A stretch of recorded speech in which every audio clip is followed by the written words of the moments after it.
શ્વાસોની સાધના ગીતા, વેદ વગેરે ધાર્મિક ગ્રંથોમાં ખૂબ જ મહત્ત્વની ભલામણ છે. ગીતા અધ્યાય 5 શ્લોક 27-28 પણ બહારના ભોગોને આ અંતકરણમાં ચિતર્યા વિના આ આંખોની દ્રષ્ટિને આ ભ્રકુટીની વચ્ચે એટલે આ અહીંયા વચ્ચે સ્થિર કરીને નાકની અંદર ચાલતા પ્રાણ તથા અપાનને સમાન કરીને જેણે ઇન્દ્રિયો, મન અને બુદ્ધિને વશ કર્યા છે, તેમજ જેના ઈચ્છા, ભય અને ક્રોધ નાશ પામ્યો છે, એવો જે સાધક મોક્ષની સાધનામાં તત્પર રહે છે તે સદા મુક્ત છે. વળી શ્વાસોનું જ્ઞાન શિવે પાર્વતીને સમજાવેલું છે. જે આ સવરનું જ્ઞાન જાણવા પછી બીજું જાણવાનું કાંઈ રહેતું જ નથી, કારણ કે સવર જ આત્મા સ્વરૂપ છે. વળી સવરના જ્ઞાન વિના જ્યોતિષ અધૂરું ગણાય અને પતિ વિનાનું ઘર અધૂરું ગણાય, શાસ્ત્રો વિનાનું મુખ અધૂરું ગણાય અને મસ્તક વિનાનું શરીર પણ શોભતું જ નથી. જે મનુષ્ય નાડી, પ્રાણ તત્વ અને સુષુમ્ના આદિ મિક્ષક 3 નાડીઓનો ભેદ જાણતા છે તે મુક્તિને પામે છે. સાકાર, વ્યવહારિક, નિરાકારી, પરમાર્થિકમાં વાયુ અને સવર કેવળ ખોટી મહેનત થાય છે. સવરના જ્ઞાનથી આ બ્રહ્માંડના ખંડ બન્યા છે અને શરીર પણ આ સવરના રચેલા છે અને સૃષ્ટિ પણ આ સંસારના કરતાં સાક્ષાતું નિરાકાર રૂપ સવરૂપ જ છે. સવરના જ્ઞાનથી ગુણ, કર્મ અને સ્વભાવ સારો થાય છે તો શત્રુને પણ હણી શકે છે અને મિત્ર સારા પણ મળી શકે છે. લક્ષ્મીની પ્રાપ્તિ થાય છે અને સુખ સવરના બળથી જ થાય છે અને કન્યાની પ્રાપ્તિ સારી વિવાહમાં થાય છે ને રાજાના દર્શન, દેવની શુદ્ધિ અને રાજા વશ પણ થાય છે આ સવરથી. તો સવરના જ બળથી દેશાંતર થાય છે, સવરના જ બળથી આ ભોજન પચે છે, સવરના બળથી જ આ લઘુશંકા અને મળનો ત્યાગ થાય છે. જ્યાં સુધી તત્વનું, આત્માનું જ્ઞાન થયું નથી ત્યાં સુધી નામ, રૂપ આદિ આ બધા જ શંકા છે અને મૂઢને મોહ પણ તે ત્યાં સુધી જ છે. સવરનું જ્ઞાન પોતે જાણી લેવું, પણ જ્યાં સુધી જ્ઞાન જેને નથી ત્યાં તેને બતાવવું જ નથી.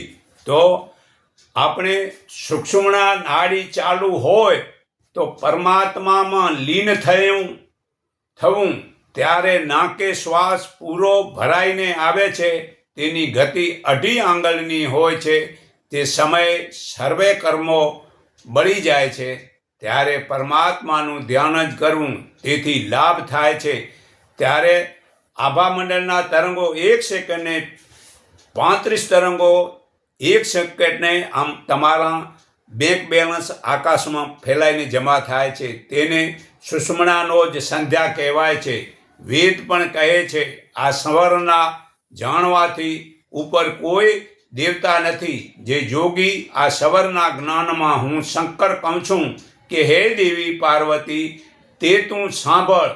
પ્રથમ તત્વ 26 ને સંખ્યા, પ્રકૃતિની માયા જળ તત્વ 24 છે.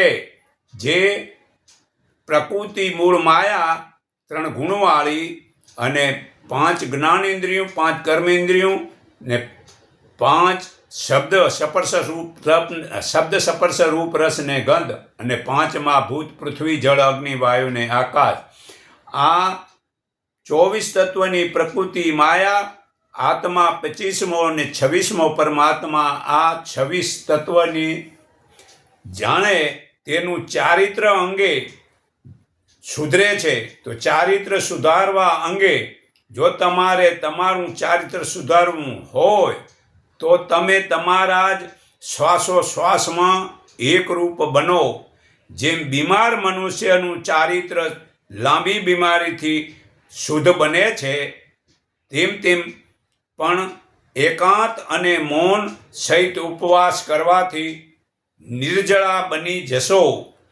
ત્યારે જ ભજન સમજાશે. સાધુને ઈશ્વર ભજન કરવા સિવાય બીજો કોઈ પણ હક નથી. હવે કદાચ જો તે વ્યવહારિક પાખંડમાં પડી જાય તો પોતાના ભજનનો અધિકાર પણ ગુમાવી બેસે છે. હવે જેમ રોગમાં ભગદર કનિષ્ઠ છે છતાં બહારથી દેખાતું નથી, તેવી જ રીતે ભજનમાં મંડળ બાંધવું તે પણ કનિષ્ઠ છે. તે બહારથી ઉજ્જવળ દેખાતું હોય છે પણ અંદરનો સડો બહુ જ દુર્ગંધ મારતો હોય છે. ભજનનો કોઈ અર્થ સમજ્યો જ નથી. આમ રાગડા બોલીને બોલવું નથી ભજન. ભજન એટલે હે મન તું ભજ, એટલે આ આત્માને જો. જ્યાં ભજનનો મિનિંગ થાય છે હે આત્મા તું આ આત્માને જો. ત્યાં મતલબ કે અત્યારે મંડળ બનાવી ને ભજન કરે તો ભાઈઓ ત્યાં જઈને ભજન પછી એકબીજાની નિંદા કરે ને ભાઈઓ બીડીયું કે ચાયો પીએ. તો આ ભજનમાં જવાથી લાભની પણ નુકસાન થાય છે. તો પ્રશ્નો ઉકેલવા માટે 41 દિવસ મૌન એકાંત સહિત ઉપવાસ કરનારા ગમે તેવા વિકટ સવાલોના જવાબ પરમાત્મા જરૂર આપે છે. પરંતુ જેમ સવાલ આધ્યાત્મિક હોય છે તેમ દિન પ્રતિદિન આનંદમાં વૃદ્ધિ થતી જાય છે.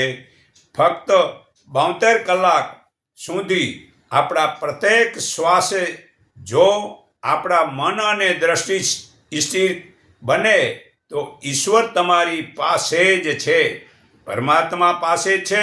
આ ગીતા અધ્યાય 16 શ્લોક ગીતા અધ્યાય 13 શ્લોક 16માં પુરાવો છે. હે અર્જુન, આ બ્રહ્મ એટલે કે ભગવાન ભૂતોની અંદર પણ છે અને બહાર છે. એ થાવરમાં પણ છે અને જંગમમાં પણ છે. એ સૂક્ષ્મ છે, જોવાને અસંભવ છે. એ સાવ પાસેમાં પાસે છે અને દૂરમાં દૂર છે. પણ આપણે આ ભગવાન અસલને જાણતા નથી ને નકલ ભગવાનની મૂર્તિઓને જ ભગવાન માની રહ્યા. જીવતાને માનો તોય વાંધો નહીં, પણ વળી એની મૂર્તિઓ છબીઓને મતલબ ભગવાન માની રહ્યા. કેટલી મૂર્ખાઈની વાત છે. તો પરમાત્માને જાણવા તે તો પરમાત્મા અહીંયા અડોઅડ છે, અડોઅડ આમ સાવ આમ પાસેમાં પાસે છે. તે આત્માને પણ અડીને જ રહેલો છે અને એકબીજામાં અંતકરણ પણ એકબીજાને અડીને જ રહેલા છે. ભલે ને તે મનુષ્ય એકબીજાને દેહ કરીને ના મળી શકે, તેથી શું તે કાંઈ એકબીજાથી દૂર છે? ના, એકબીજાથી દૂર તો તેઓ જ કહેવાય છે કે જેઓના વિચાર એકબીજાને મળતા જ નથી.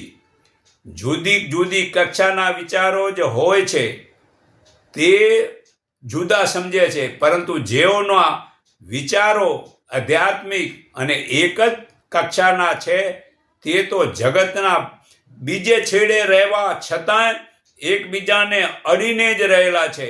કારણ કે આ પરમાત્મા બધે સળંગ છે. તો અહીંયા જે છેડો છે એવો જ છેડો ત્યાં છે. તો અરે આ પરલોક અને આલોક પણ તેવા બે આત્માઓના માટે એક જ બની જાય છે. જેમ ધનુષમાંથી છૂટેલું તીર ધનુષ પકડનારની તાકાત ઉપર જ આધાર રાખે છે કેટલું દૂર ફેંકવું. તેવી જ રીતે ચલાયેલા તેમજ લખાયેલા તેમજ બોલાયેલા તેમજ આધ્યાત્મિક શબ્દો બોલનારની તાકાત સાથે આમ ગતિ કરે છે. જો તમારું શુદ્ધ આત્મા થયેલો હશે તો આધ્યાત્મિકના શબ્દ એવા નીકળશે કે એ ગમે એટલા કરોડો માઇલ દૂર હશે તો 1 સેકન્ડમાં ત્યાં જઈને પહોંચશે. તો સાંભળનારના અંતરના ઊંડાણમાં ઉતરી જાય છે અને તે શબ્દો અમલમાં મૂકવા માટે નવો જુસ્સો ઉત્પાદન કરી આપે છે, જેથી કરીને અસાધ્ય કામો પણ સાધકને સહેજ સાધ્ય થઈ જાય છે. આમ ખબર જ નહીં પડે અને થઈ જશે. પણ રહેવું નિર્દોષ પડશે. શરત કન્ડિશન નિર્દોષ થયા વિના આ થાય તેમ નથી. તો જો આપણે આપણા હૃદયને નિર્દોષ અને પવિત્ર બનાવી તેના દ્વારા ખુલ્લા મૂકીને પરમાત્માની અવતારીઓની તેમજ થઈ ગયેલા સંત મહાત્માના જીવનની ઊંચી ભાવનાનું સ્મરણ કરીએ તો જરૂર એ પવિત્ર ભાવનાઓ આપણા હૃદયમાં ઉતરી જશે અને તેથી કરીને દિન પ્રતિદિન આપણે આપણા જીવનને ઊંચી કક્ષામાં બનાવી શકીશું. તો જે વિચારોથી મનુષ્યનું પૂર્વજન્મ સર્જાય છે તેમજ જે વિચારોથી તમે આ જીવનમાં ઊંચી નીચી કક્ષા પ્રાપ્ત કરી શકો છો એવા એ બલિષ્ઠ બળવાન વિચારોની મદદથી જો તમે ફક્ત પરમાત્મા પ્રાપ્તિની જ આશા રાખો તો તમારે અને પરમાત્માને વચ્ચે જરાય છેટું નથી. આમ જરાય એક આ વાળ જેટલું દૂર નથી. આ પરમાત્મા અહીંયા સાવ નજીક છે. પણ વિચારોની મજબૂતીથી જ આ અણુમાં પરમાત્માને દેખી શકાય છે. ગમે ત્યાં જાઓ તો પરમાત્મા દેખી શકો છો. પરંતુ શિષ્ય અને ગુરુનો આ ભેદ છોડવો પડશે. જ્યાં શિષ્ય અને ગુરુના ભેદ છે ત્યાં સુધી આ સમજાશે નથી. ગુરુ જે આ જગતની વસ્તુને પકડાવે છે અને સદગુરુ આ જગતની બધી વસ્તુને ભૂલાવે છે. તો આ ભૂલાવે એ સદગુરુને મળવું પડશે. તો શિષ્ય ઉપર ગુરુની ફરજ પૂર્ણ થઈ ત્યારે જ માની શકાય છે કે જ્યારે બંને વચ્ચેનો ભેદ તૂટી જાય અને સમભાવ એટલે સમાન દ્રષ્ટિ થઈ જાય, બંને મહાત્મા બની જાય. જેમ એક પ્રકાશિત મીણબત્તીને બીજી પ્રકાશિત મીણબત્તી સપ્રસ્તીથી બેવમાં પછી પ્રકાશ સેમ આવે છે, પછી એમાં બેમાં ભેદ રહેતો નથી. પરંતુ જ્યારે એકબીજાને સપ્રસે ત્યારે તો બેવ એક સરખી જ આમ સળગે છે. બંને વચ્ચેનો ભેદ અદૃશ્ય થઈ જાય છે. જે કોઈ ગુરુ શિષ્યને નાના સમજી તેમની સાથે ઓતપ્રોત થતા પોતાની મોટાઈના હાનિ પહોંચશે એમ ડર છે. અને વળી કદાચ શિષ્ય પણ ઓતપ્રોત થવા આવે તેને અનેક વિધિ પ્રયત્નોથી સમજાવી ડરાવે છે અને દૂર રાખે છે. હવે જ્યાં સુધી તે ગુરુ શિષ્ય વચ્ચે આ ડરરૂપી દિવાલ ઊભી કરાયેલી છે ત્યાં સુધી બેમાં સાચું એવું આત્માજ્ઞાન ઓતપ્રોત ક્યાંય થતું જ નથી. અને જ્યાં સુધી એ સ્થિતિ હાલમાં બધે જ આવા ગુરુ ચેલા વચ્ચે ચાલે છે ત્યાં સુધી એ ગુરુનું ગુરુ થવું નકામું છે અને શિષ્યનું શિષ્ય થવું પણ તે નકામું છે. ગુરુ મળ્યા પછી તો આ ભય છોડાવે. આમ જે પરમાત્મા મારી સાથે છે, પાસે છે અને હું જ્યાં જાઉં ત્યાં પણ તે પરમાત્મા છે, હું જ્ઞાન આપી પછી એને ભય મુક્ત કરે, એ જ સાચા મતલબ સદગુરુ છે. તો પ્રાણાયામનું કાર્ય કરવું પડશે. પ્રાણાયામના પ્રકાર બે છે, એક પૂરક, બીજો રેચક. પ્રાણને રોકવો તેનું નામ પ્રાણાયામ.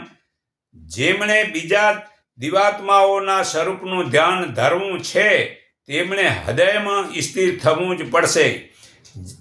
તેમને માટે પહેલા પ્રકારનો પ્રાણાયામ કરવો જરૂરી છે. પહેલા પ્રકારનો પૂરક, ભરી અને ધીરે ધીરે કાઢો. પણ જેણે પોતે પોતાનામાં જ ઓતપ્રોત થવું છે તેમણે તો નાભીમાં સ્થિર થવું પડશે. તેમણે બીજા પ્રકારના પ્રાણાયામ કરવાની જરૂર છે. જે સાધક સુષુમ્ના ચાલુ કર્યા બાદ પ્રાણાયામ કરે છે તેને પ્રાણાયામ સહેજે સાધ્ય થવા ઉપરાંત અનેરો આનંદ પ્રાપ્ત થાય છે. ને જે સુષુમ્ના ખુલે ત્યારે જો ઘરથી બહાર જશો તો કોઈ બી તમને કૂતરું, મીંદડું, માણસનું કે ગમે તે તમારું અપમાન કે મૃત્યુ થશે. સુષુમ્ના નાકે બંને બાજુ શ્વાસ ચાલે તે ઘરથી બહાર જવું ત્યારે ધ્યાન ધરવું ને ત્યારે ધ્યાનમાં સારું મતલબ કે જે છે ને લાભ થાય છે. તો એ આનંદ થાય છે તો આંગળીઓના મદદ સિવાય નાસિકાના દ્વાર 1 સેકન્ડમાં લીધેલો વાયુ 4 સેકન્ડ રોકી રાખવો અને 2 સેકન્ડમાં બહાર કાઢી નાખવો. જેણે આ સુષુમ્ના ચાલુ કરી નથી તેમણે તો આંગળીઓની મદદથી આ પ્રાણાયામ ચાલુ કરવો પડે છે અને 2-5 મિનિટ એમ કરવાથી સુષુમ્ના ચાલુ થાય છે. એકવાર આ બાજુ દબાવો, આ બાજુ શ્વાસ લો, પછી આ બાજુ દબાવો. આમ 2-5 મિનિટ તમે કરી જુઓ એટલે આ ભગવાને આ બંને બાજુ સ્વિચ દીધા છે એટલે ઓટોમેટિક આ નાકમાં બંને બાજુથી શ્વાસ ચાલશે ને તેને સુષુમ્ના વડે નસકોરા સમાન ભાવે ચાલે છે. તેઓ ડાબા નસકોરે લીધેલો વાયુ તે જમણા નસકોરે કાઢે છે અને વળી જે પાછો જમણા નસકોરાથી વાયુ લઈને તેને ડાબા નસકોરે કાઢે છે. આવી રીતે જ્યાંથી લે છે તેની સાથે સામી બાજુ એ કાઢે છે ને જ્યાંથી કાઢે છે ત્યાંથી પાછો લે છે. આ પૂરણ રેચક કહેવાથી નાભી કેન્દ્ર ખાલી થાય છે. પછી તે ખાલી કેન્દ્રમાં દ્રષ્ટિને સ્થિર કરવી. હૃદયને પ્રાણ તે વેળા નાભીમાં ઉતરી જાય છે. પછી જ્યારે શ્વાસ લઈએ ત્યારે એ પ્રાણ પાછો હૃદયમાં જાય ત્યારે તેની સાથે દ્રષ્ટિ પણ હૃદયમાં જાય છે અને સહેજે પ્રાણાયામ થઈ જાય છે. આથી આપોઆપ દ્રષ્ટિ બહાર જતી અટકે છે અને અંતર્મુખ રહી શકે છે. પણ આ પહેલાં 72 કલાક કરવું પડે. પછી શુદ્ધ આત્મા થયા પછી સુષુમ્ના ખોલે પછી. તો અવતારી પુરુષની શક્તિ ઊંચે ઉડેલા પતંગની અડીને રહેલી દોર અને ચરખીમાં વીંટાયેલી રહેલી દોર તથા હાથમાં તમારા હાથમાં 5 આંગળીઓ વચ્ચે રહેલી દોર, આ બધી દોર જુદા જુદા વિભાગમાં વેચાયેલી હોવા છતાં પણ એક જ દોર છે. તેવી રીતે પરમાત્માના અવતારી પુરુષોની શક્તિ તથા પરમાત્માની શક્તિ તથા તમારા અંતકરણમાં ઓતપ્રોત થયેલી આત્મા શક્તિ, આ બધી શક્તિ જુદા જુદા વિભાગમાં વેચાયેલી હોવા છતાં પણ એક જ છે. હવે જેવી રીતે પોતાના હાથમાં રહેલી 4 આંગળ દોર ઉપરનો કાબુ ગુમાવનાર પતંગ અને ચરખી સહિત એ બધી જ દોરને ગુમાવી બેસે છે, એવી રીતે જ જે સાધક પોતાની આત્મશક્તિ ઉપર કાબુ મેળવતો જ નથી તે પરમાત્માની કે અવતારી પુરુષોની શક્તિને તેમજ પિતા પરમાત્માની શક્તિને ઓળખવા માટે જરાય હકદાર નથી, ઓળખતો જ નથી. એ બધાની અંદર શક્તિ એક જ છે, પણ આપણે આનંદ પરમાત્માનો મેળવામાં ફેર છે. તો આનંદ શું કરો છો? આનંદ તો 2 જાતનો છે. એક અલ્પ આનંદ ને એક અખંડ આનંદ. તેમાં અલ્પ આનંદમાં વિષયોના જ આનંદ છે. શબ્દ સ્પર્શ રૂપ રસ ને ગંધ ને તે ઝેર સમાન છોડી દેવા છે, કેમ કે એમાં તો મતલબ કે મૃત્યુ થાય છે. તો તેમાં ઉપાધિના પહાડ પણ ખડક્યા પડ્યા છે. તો જે મતલબ કે સાચો આનંદ તેને જ કહી શકાય છે, જે આનંદ પ્રાપ્ત થયા પછી એ કદી નાશ થાય જ નહીં. આનંદને મેળવવા વાળો આનંદમાં જ ઓતપ્રોત થઈ જાય છે. પરંતુ તેવાઓનું વર્ણન કેવી રીતે કરી શકાય? તે તો આનંદ સ્વરૂપ જ હોય છે, વર્ણવી ન શકાય. પરંતુ અલ્પ આનંદનું તો વર્ણન થઈ શકે છે. હેતુસર પ્રાપ્ત થયેલા આનંદને અલ્પ આનંદ કહેવાય છે અને જે હેતુથી સહેજે પ્રાપ્ત થતા આનંદને અખંડ આનંદ કહેવાય છે. જો જોવા જાણવાથી કે કહેવા સાંભળવાથી કે ક્રિયા કરવાથી કે જે આનંદ મળે છે તે હેતુસરનો અને અલ્પ છે. બાળકને રમકડું મળતાં, વિદ્યાર્થીઓને પાસ થતાં, બેકારીને રોજગાર મળતાં, વળી વિષયો ભોગ ભોગવતાં, સાધકને સાધના પૂર્ણ થતાં ને ભક્તને ભક્તિની પરિપક્વતા થતાં જે આનંદ ઉત્પાદન થાય છે તે બધાએ અલ્પ આનંદ કહેવાય છે.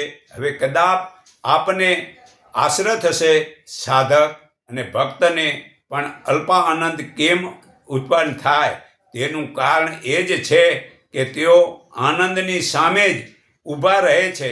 આનંદ રૂપી પરમાત્મા અહીંયા મોજૂદ જ છે, પણ એ આનંદ રૂપમાં ઓતપ્રોત થઈ શકતા નથી, આ પરમાત્મામાં ઓતપ્રોત થઈ શકતા નથી.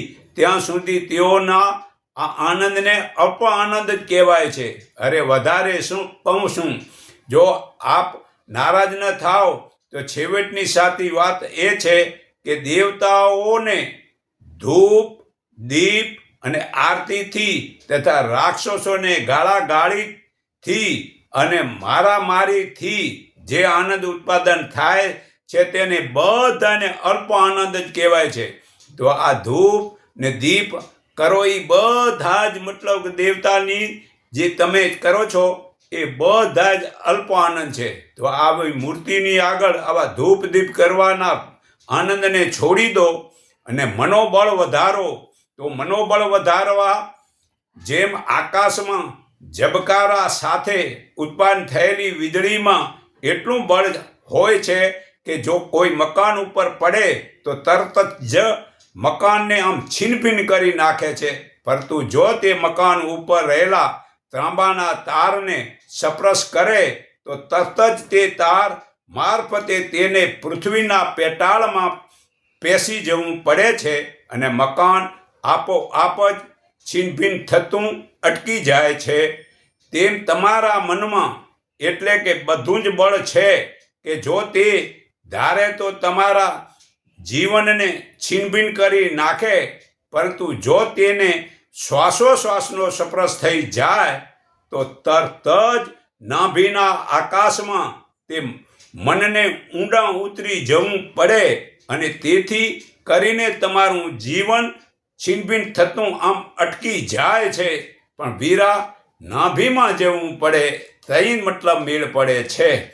તો પરમાત્માની પ્રાપ્તિ, હે પરમાત્મા તું તો સદાય મહાન છે, પરંતુ અમો આ પામર તને જાણી શકતા નથી, તેથી જ અજ્ઞાનરૂપી દુઃખ સહન કરીએ છીએ.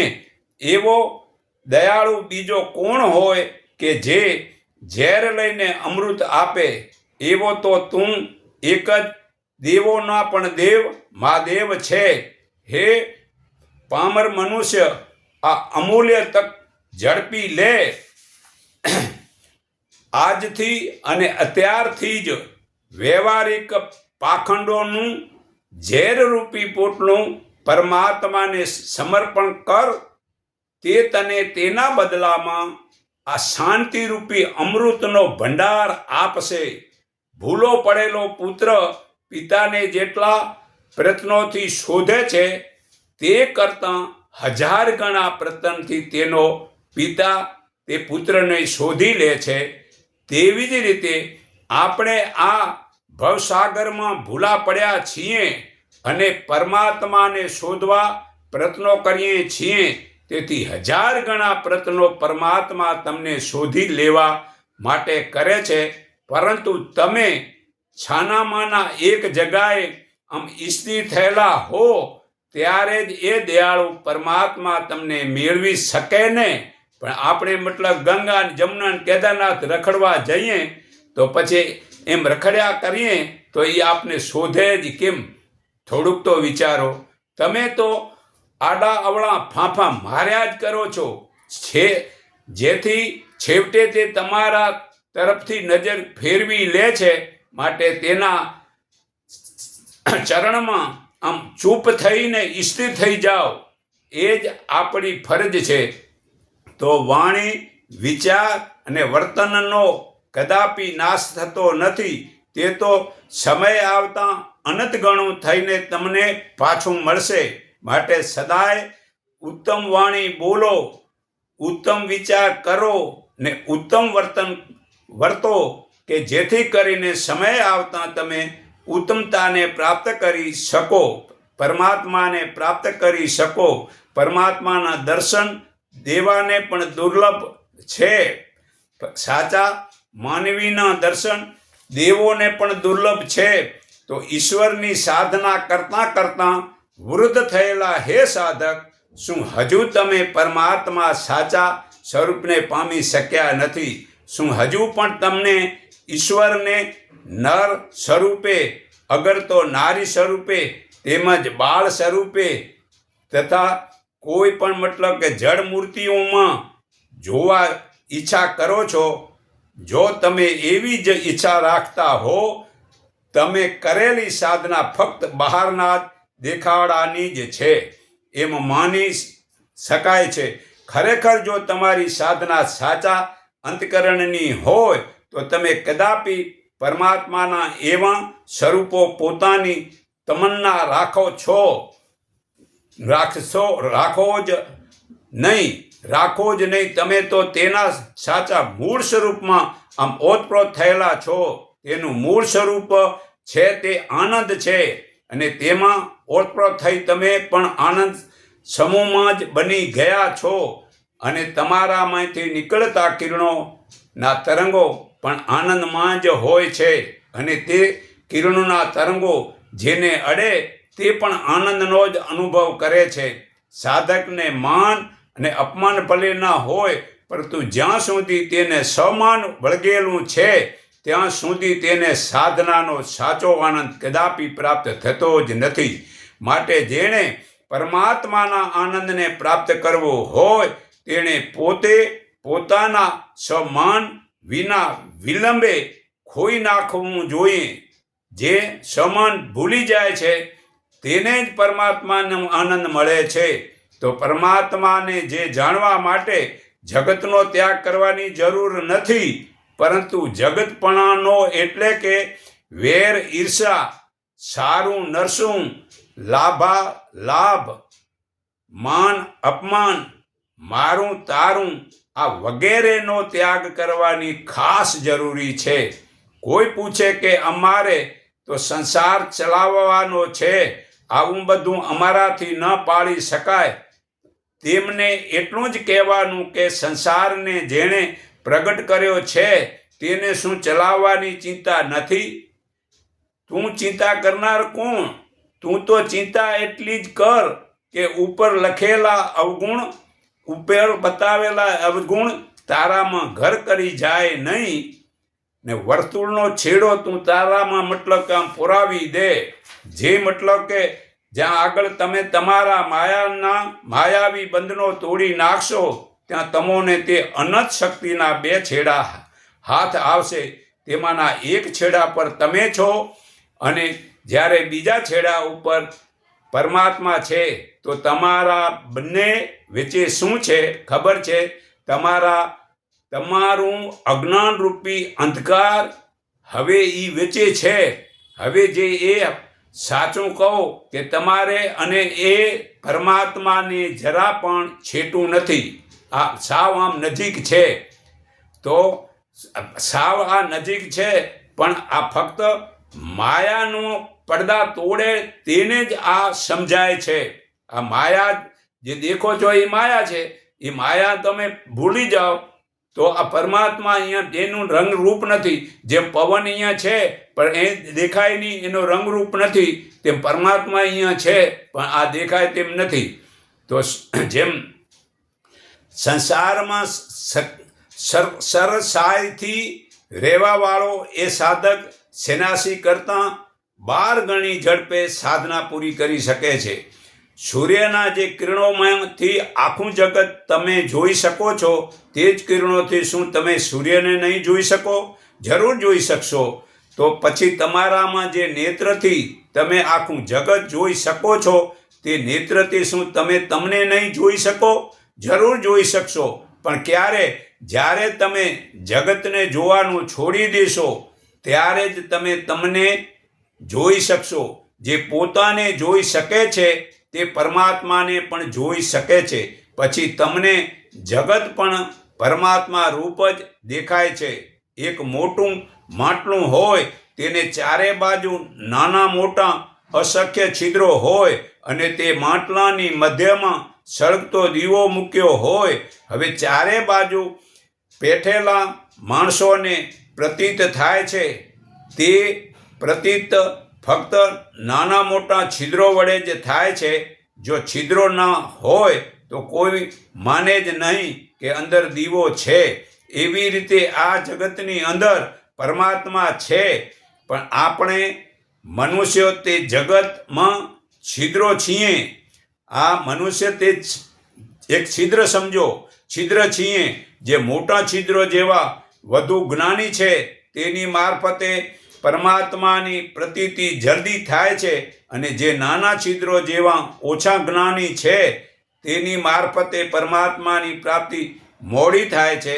પણ મનુષ્યને પરમાત્મા ઓળખવાનો હક પ્રથમ છે, પ્રથમ જ છે ને પ્રથમ જ છે. તો પોતાની ઓળખાણ જે કરાવે તેવા ગુરુને તમારો સંપર્ક સાધવો પડશે. જે સાધક પોતે પોતાને ઓળખી શકે છે તે જ સાધક જગતના અન્ય જીવાત્માને ઓળખી લે છે, અને પરમાત્માનું ઉત્તમ આત્મજ્ઞાન પ્રાપ્ત કરી શકે છે. કે દરેક જીવાત્માઓમાં જુદા જુદા દેખાતા છતાં તે તો એક જ અનંત આત્મા પરમાત્મામાંથી જ કિરણોના તરંગો રૂપે છૂટા પડેલા છે. પરંતુ તેમાંનું બીજો છેડો તો પરમાત્મામાં જ ઓતપ્રોત છે. તો પોતાને જોવાનું, જેમ એક તલભાગ સોમલ વડે 100 મણ દૂધનું દૂધપણું નષ્ટ થઈ જાય છે, તેમ એક જ તલભાર સાચા આત્મા જ્ઞાનના વડે આ પ્રકૃતિના બંધનો ટપોટપ તૂટી જાય છે. તલ મતલબ કે કરેલા કર્મો તથા તેના ફળનો નાશ થઈ જાય છે. ભજન એટલે હે મન તું મને જો, ભજ હે મન તું મને જો. બસ એક ક્ષણ જુઓ તો બેડો પાર. આ પરમાત્મામાં એક ક્ષણ તમારી આમ સુરતા પુરાણી કે આખી પૃથ્વીનું દાન કર્યું એટલું મોટું ફળ મળે છે. તો આ વિશ્વ દર્શન એમ જેમ એક તળાવમાં કરોડો ટીપા પાણી ભરેલું હોય છતાં તે પાણીને આપણે એક જ સ્વરૂપમાં જોઈએ છીએ, તેવી જ રીતે આ જગત કરોડો મનુષ્યોથી ભરેલું હોવા છતાં તે મનુષ્યને આપણે એક જ સ્વરૂપમાં જોતા શીખવું જોઈએ, અને તેનું જ નામ ઈશ્વરનું વિશ્વરૂપ દર્શન કહેવાય છે.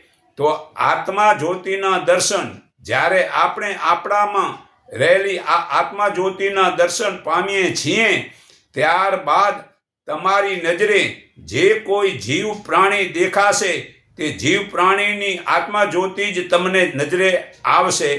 હિંસક પ્રાણીઓની હિંસકતા પણ દેખાતી બંધ થઈ જશે, અને ફક્ત તમને આત્મા જ્યોતિ જ દેખાશે.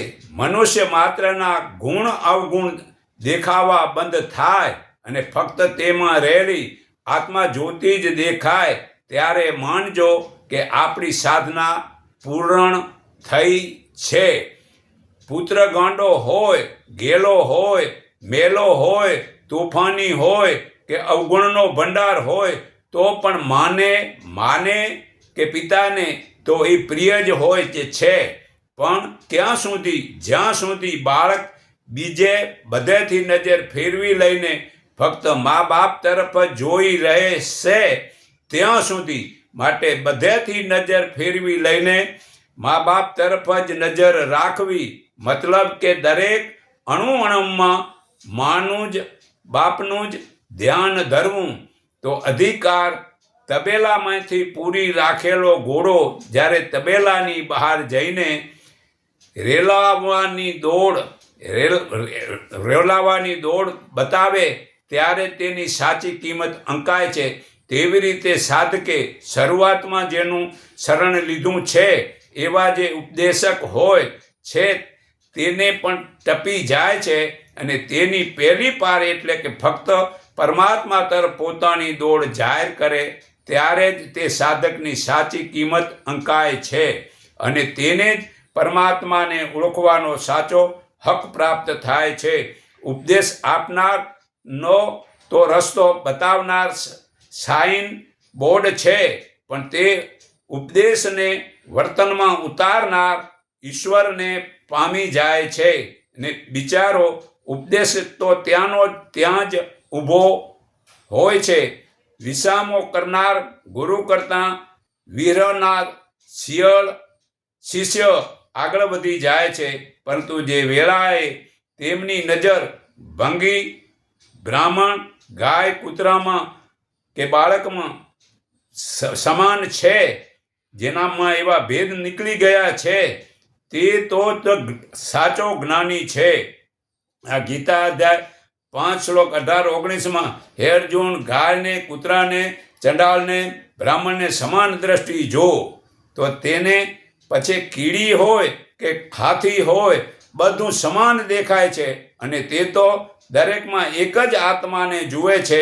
જે આત્મા પોતે જ છે તે જ આત્મા બધે વિસ્તરીને રહ્યો છે. આવો જ્ઞાની છેવટે પરમાત્મામાં જ ઓતપ્રોત થઈ જીવે છે. પણ કમાણી અને બક્ષિતની સમજણ જીવનમાં ઉતારવી પડશે. કેને કમાણી કહેવાય અને કેને બક્ષિસ કહેવાય? તો સાંભળો, મનુષ્ય જ્યાં સુધી સખત બીમાર રહે છે ત્યાં સુધી તો તે પૂરેપૂરી પરેજી પાળે છે, પણ જ્યારે બીમારીથી મટવાનું એકાદ ચિહ્ન જણાય કે તરત જ તે પરેજી છોડી દેવાને ઉતાવળ કરે છે. તેવી જ રીતે સાધકને જ્યાં સુધી પરમાત્માના દર્શનની તાલાવેલી હોય છે ત્યાં સુધી તો તે બરાબર ખાંડાની ધાર ઉપર જ રહે છે, પરંતુ જ્યારે કંઈક જેવું તેવું પણ પોતાની મહેનતપણું મળવાની શરૂઆત જ થાય છે, ત્યારે જાણે કે કામ પતી ગયું છે એ માની લઈને તે પરેજીને છોડી દેવા ઉતાવળ કરે છે. પણ જોજો, ધ્યાન રાખજો, સાવચેતીને ટાઈમ તો આજ જ છે. જ્યાં સુધી સાધનાનો સાચો છેડો આવે નહીં ત્યાં સુધી, એટલે કે જડ ચેતન દરેકમાં દિવ્ય તેજ દેખાય નહીં, સમાન દ્રષ્ટિ રહે નહીં, ત્યાં સુધી હોશિયારીમાં જ રહેવાનું છે. સાચી કમાણી ઉપરાંત બક્ષિસ હવે જ મળશે. આ તો પગાર મળે છે તેમાં સી નવાઈ છે? નવાઈ તો બક્ષિસમાં છે. તો બક્ષિસ મેળવવા માટે જ્યોતિ દર્શન કરવા પડશે, ને તે જ્યોતિ દર્શન માટે પરમાત્માના દર્શનની અભિલાષાને અંતે દેખાયેલી જ્યોતિ હરતા ફરતા છણે ને અણુમાં સતત દેખાયા કરે તો જ તે જ્યોતિ દર્શનને સાચું જ્યોતિ દર્શન માની શકાય છે. પરંતુ જ્યાં સુધી તેને માટે પ્રયત્નો કરવા પડતા હોય, ઘડીકમાં તે ભૂલી જવાતું હોય, તે જ ઘડીકમાં તે નજર સામે તરવરતું હોય, તો તેને આપણી મહેનતનું જ પરિણામ માની શકાય. પરંતુ પરમાત્માની બક્ષિસ તો ન જ મનાય, કારણ કે પરમાત્માની બક્ષિસ ઉપર લખી એવી રીતે હર હંમેશા ક્ષણે અને અણુમાં આ ઝગમગાટ કરતી નજર સન્મુખ તરવરતી હોય. જ્યારે જુઓ ત્યાં પાપી હોય કે દેવ હોય, બધામાં સમાનમય આત્મા છે એવું દેખાતું હોય. એવો સમાન ભાવ જ્યારે ઉત્પાદન થાય છે ત્યારે હું અને તમે એ બેઉ જુદા છીએ એવો ભાવ જરાય ભૂલી જશો, ત્યારે જ સાચો આનંદ ઉત્પાદન થશે. માટે જ દરેકની સમાનતામાં તમે તેમને જુઓ. સમાન ભાવ વિના આત્મા ભાવ પ્રગટ થતો જ નથી. તો તે માટે અંતકરણની શુદ્ધિ કરવી પડે છે. આ અંતકરણની સ્વચ્છતા એક ફાનસને ચારે તરફ જુદા જુદા રંગના કાચ હોય. હવે જેના તરફનો કાચ જેવા રંગનો હોય તેવો તેને એ પ્રકાશ દેખાય છે. એવી જ રીતે દરેક મનુષ્યમાં પરમાત્મા જે છે તેના વર્તનમાં, વાણીમાં અને વિચારમાં ફક્ત પરમાત્માની જ પ્રેરણા છે. પરમાત્મા સિવાય તેની વિચાર કરવાની તાકાત પણ નથી. હવે એ પરમાત્માને જોવા માટે આપણું અંતકરણ શુદ્ધ છે, સ્વચ્છ છે, એટલે કે કોઈ પણ જાતના વિકાર સિવાયનું હોવું જોઈએ. જો આપણું અંતકરણ કામી હશે તો બીજાઓને કામી જોઈશું. આપણું અંતકરણ ક્રોધી હશે તો બીજાને ક્રોધી જોઈશું, અને આપણું અંતકરણ લોભી હશે તો બીજાને લોભી જોશું. પરંતુ આપણું અંતકરણ પરમાત્માથી શુદ્ધ બનેલું હશે તો જગત બધું પરમાત્મા જ દેખાશે. જેવી દ્રષ્ટિ તેવી સૃષ્ટિ. જેવી તમારી દ્રષ્ટિ શુદ્ધ થશે તેને સૃષ્ટિ પણ શુદ્ધ દેખાશે. તો આ જુદાપણાનો ભાવ તે છોડવો પડશે. તો જુદાપણાના ભાવ છોડવા માટે જ્યારે મનુષ્યમાં આ જુદા જુદા ભાગલા પડ્યા અને જુદા જુદા ધર્મ પાળતા થયા, ત્યારે મનુષ્ય પોતાનો જગ જૂનો ચાલતો માનવ ધર્મ તે ભૂલી ગયો. જૂનામાં જૂનો એક જ માનવ ધર્મ છે, પણ હજુ પણ જો મનુષ્ય સમજે અને પોતાનો આ માનવ ધર્મ પાળતા થઈ જાય તો આજે ચાલી રહેલા જુદા જુદા વાડાઓ નષ્ટ થઈ જાય. આ બકરા ઘેટાના વાડા જે સંપ્રદાયના જે છે એ બધા નષ્ટ થઈ જાય, અને તેમ થવાથી એકબીજામાં રહેલા આ અંતર નષ્ટ થઈ જાય છે. છેવટે એકાદ ભાવ દિન પ્રતિદિન વધુ મજબૂત બનતો જાય છે. જો આ વાડા છોડે તો એકાંત ભાવ એ માનવ ધર્મરૂપી ઇમારતનો પાયો છે, અને જેનો પાયો મજબૂત તેની ઇમારત પણ મજબૂત હોય છે. તમે જ જગતનું મૂળ છો અને જગત જ તમારા આ ડાળા પાંદડા છે. આ ડાળા પાંદડાને વિભૂતિ કહેવાય છે. આ ગીતા અધ્યાય 10 શ્લોક 18-42 બ્રહ્મા વિષ્ણુ મહેશ વગેરે રામ બધા આ જગતના ડાળા વિભૂતિઓ છે. મતલબ કે તેને બંને એક જ છો. એ સાધક સાધનાને અંતે પરમાત્મા પાસે જગતનું ભલું થવાની ઈચ્છા વ્યક્ત કરતો હશે તેવા સાધકને માટે જગતની દરેક વ્યક્તિ પણ પોતાની મહેનતને અંતે આ મેળવેલા રોટલામાં ભાગ રાખવા ઈચ્છતી જ હોય છે. તેને જ સાચા દર્શન થાય છે. તો દર્શનનો હક એ જ સાધક તને પરમાત્માના દર્શનનો સાચો હક ત્યારે જ પ્રાપ્ત થશે જ્યારે તને બીજી તુચ્છ વસ્તુઓ તરફ જોવાનું અણગમો ઉત્પન્ન થશે નહીં. જેમ સોનાને શુદ્ધ કરવાને તેજાબ હોય છે, તેમ નિષ્ઠુર ખરાબ વસ્તુઓને હૃદયમાં સાફ કરવા આંસુની જરૂર પડે છે. જે અંતરમાંથી આનંદના આંસુ આવે તો એ અંદરથી મતલબ શુદ્ધ થવાય છે. તો અંતકરણની શુદ્ધિ એક જ ભાવના વડે થાય છે. તો જેમ વર્ષને અંતે દિવાળી હોય છે, તેમ જન્મને અંતે મરણ હોય છે. ઘણા વર્ષ અને ઘણી દિવાળીઓ ગયું, તેવી જ રીતે ઘણા જન્મ અને ઘણા મરણ થયા, છતાં હવે આ માનવ જન્મ પ્રાપ્ત થયો છે ને હવે આ જન્મ સફળ થયો ત્યારે જ કહેવાય કે જ્યારે મરણ પર્યંત આપણા અંતકરણમાં એક જ ભાવની જાગૃતિ રહેતી હોય કે હે પ્રભુ, હે પરમાત્મા, મનુષ્ય માત્રને જ્ઞાન આપો. કારણ કે જપ, તપ, દાન, દયા અને સેવાને અંતે પ્રાપ્ત કરવા જેવી મહાન વસ્તુ ફક્ત જ્ઞાન છે. તો એ જ્ઞાન ઉતારવા અંતર આત્માની ઓળખાણ કરવી પડશે.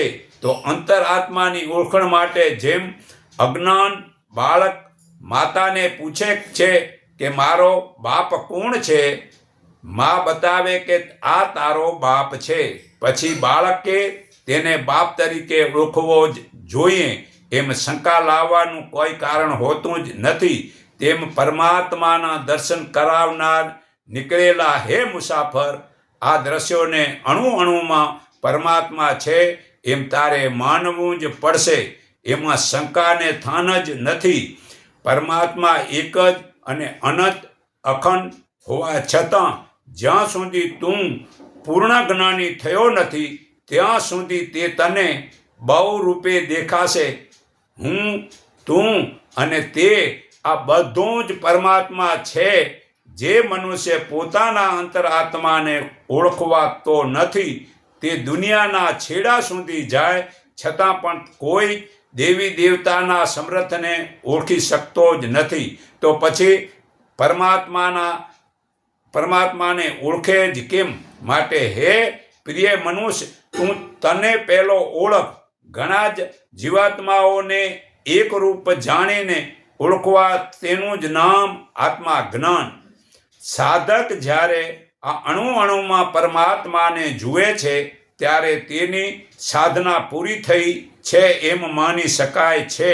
જ્યાં સુધી પરમાત્માને ફક્ત પુરુષ રૂપે અથવા જગદંબા રૂપે, આ દેવી દેવતા રૂપે જોવે છે ત્યાં સુધી તેની એ સાધના પૂરી થઈ જ નથી. જેમ અંતરવાળા સુગંધિત રૂને સ્પર્શ કરતાં જ આપણો હાથ સુગંધી થઈ જાય છે, તેમ પરમાત્માની આનંદમાં ડૂબી ગયેલા યોગીની સ્પર્શ કરતાં જ અનેરો આનંદ અનુભવીએ છીએ. જેનામાં જેટલું જ્ઞાન હોય છે તેવું તેને તેટલું જ પરમાત્માનું સ્વરૂપ પામી શકે છે. અનંત પરમાત્માને પામવા માટે તો દેહ ભાવને ભૂલીને અનંત ભાવમાં ડૂબી જવું પડે છે. પણ શરત કન્ડિશન સ્થિરતા કરવી પડે છે. તો સ્થિર થવા માટે જ્યાં સુધી સાધકના વાણીના અને નેત્રના હાવભાવમાં સ્થિરતા આવી નથી ત્યાં સુધી તેનું મન સ્થિર છે એવું કેમ માની લેવાય? અને જ્યાં સુધી મન સ્થિર થયું નથી ત્યાં સુધી તેની બધે જ સાધના વ્યર્થ ફોકટ જાય છે. માટે જો પરમાત્મા તરફ સાચું પ્રણામ કરવું હોય તો મનને સ્થિર કરતાં શીખો. અને મનની સ્થિરતા માટે ઉત્તમ માર્ગ એ જ છે કે વાણીના અને દ્રષ્ટિના પ્રવાહમાં વહી જતી આ વિદ્યુતોના તરંગો તે રોકવા પડશે. મતલબ કે મૌન અને એકાંતનું સેવન કરો. એકદમ નહીં, પરંતુ ધીરે ધીરે, થોડે થોડે અને અડધો કલાક, એક કલાક, બે કલાક એમ વધારતા જાઓ તો ઓટોમેટિક એક દિવસ સ્થિરતા આવશે. તે સ્થિરતા આવ્યા પછી મરેલો હજુ પણ છે કેમ માનવો? ને જુઓ, હજુ પણ તમે જન્મ અને મરણની ડરતા હો તો તમને જ્ઞાની કેવી રીતે માનવા? જ્ઞાની તો પળે પળે મરે છે અને જન્મે છે. જેને જન્મ અને મરણ વચ્ચેનો ભેદ તૂટી ગયેલો હોય છે તે તો જ્યારે પરમાત્માનો આનંદને અનુભવ લૂંટતો હોય છે ત્યારે પોતે પોતાને જન્મેલો માને છે. અને કુદરતના નિયમના આધારે અથવા તો પોતાના પૂર્વજન્મના સંસ્કારોના આધારે જ્યારે તે બીજા કાર્યમાં પ્રવૃત્ત થાય છે ત્યારે તે પોતાને મરેલો જ માની લે છે. અકર્તા ભાવે ઢસડો કર્યા કરે છે. પૂર્વજન્મના કાંઈ સંસ્કાર નથી અને અહોનિશ ફક્ત પરમાત્માના આનંદને જ લૂંટે છે. છતાં પણ તે પોતાના મનથી અને શ્વાસોશ્વાસે જન્મે છે અને મરે છે. પછી તેને જન્મ મરણનો ભય હોય જ ક્યાંથી? માટે જેમ બને તેમ શ્વાસોશ્વાસમાં જ ઓતપ્રોત થઈને આ જન્મ મરણના બહારના ભયને ટાળવો એ જ સાચું કર્તવ્ય છે. જ્યાં સુધી પ્રાણની મધ્યમાં સ્થિર થવાય નહીં ત્યાં સુધી કદાપી સાચો આનંદ આવે જ નહીં. અને જે વિચાર શક્તિથી મનુષ્ય પૂર્વજન્મનું સર્જન સૂઝે છે અને વિચાર શક્તિથી મનુષ્ય પોતાના આ જન્મની નીચામાં નીચી કક્ષામાંથી પસાર થઈને ઊંચામાં ઊંચી કક્ષામાં જાય છે. તે જ વિચાર શક્તિને આધ્યાત્મિક રસ્તે વાળે તો શું તે પરમાત્મા નિષ્ઠુર છે? ના, તે નિષ્ઠુર નથી. ના, તે તો પરમાત્મા જ ઓતપ્રોત થઈને આ જીવન જીવી જાય છે. સદૈવ જીવન મુક્તની દશાને પ્રાપ્ત કરી શકે છે. પણ જુદાપણાની વસ્તુ ભૂલવી પડશે. આ જુદાપણું જ્યાં સુધી છે ત્યાં સુધી આપણે હજી મતલબ કે પરમાત્મા બનશું જ નહીં.